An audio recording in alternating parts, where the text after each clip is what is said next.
العارس أمر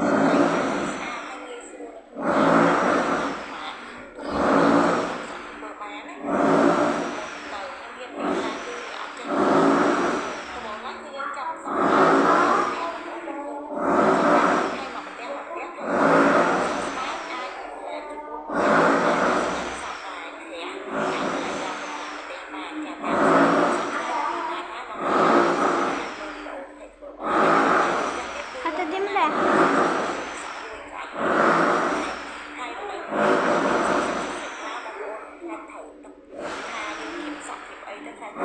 Speaking on tema uma tatuagem. الدولية ست تatuagens. هادي عمرك 18 سنة ما عادش تطوال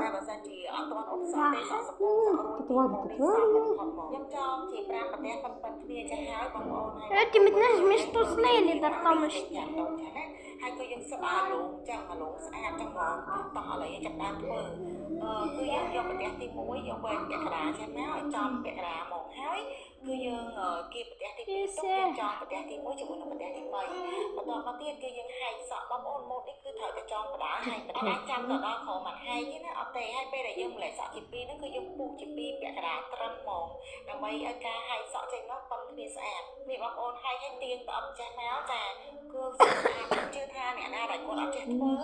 ក៏អាចធ្វើម៉ូតនេះស្អាតដែរហែកស្រឡាញ់កស៊ូពណ៌អីដាក់ទៅព្រោះដោយសារម៉ូតនេះរំលេចកស៊ូបើសិនជាយើងដាក់ជាមួយនឹងកស៊ូពណ៌អីគឺវារំលេចកប់នៅក្នុងម៉ូតសក់យើងណាចាអូខេបងប្អូនចូលដល់ដុំទី3បាត់ហើយគឺសម្រាប់អ្នកណាដែលគាត់មានសក់ខ្លីគាត់អាចធ្វើត្រឹមតែប៉ុណ្ណេះក៏បានដែរគេត្រង់ឬក៏មូលចុងគឺស្អាតតែសម្រាប់អ្នកណាដែលគាត់មានសក់វែងតោះមកបន្តមួយខ្ញុំសម្រាប់ដុំនេះខ្ញុំមើលទៅឃើញតិចជាងដុំខាងក្រោមអញ្ចឹងខ្ញុំក៏ឆ្នៃម្លែកដុំខាងលើហ្នឹងចងជាប់ជាមួយនឹងដុំខាងក្រោមតិចចាម្លែកសក់ដុំខាងក្រោមនេះចេញតិចបងប្អូននោះដើម្បីឲ្យសក់នេះចេញពីដុំប៉ុនគ្នាព្រោះឯការធ្វើសក់ខាងក្រោមដែលនៅសក់គឺដាច់ខាតគឺត្រូវឲ្យសក់ប៉ុនគ្នាបើសិនជាក្រាំស្ដៅគឺធ្វើចេញមកអត់ស្អាតទេសម្រាប់ការហែកសក់បងប្អូនគឺហែកម្ដងទាំងអស់គឺហែកធ្វើរបៀបឈុំបានន័យថាហែកញ៉ែញ៉ែតិចៗធ្វើរបៀបដូច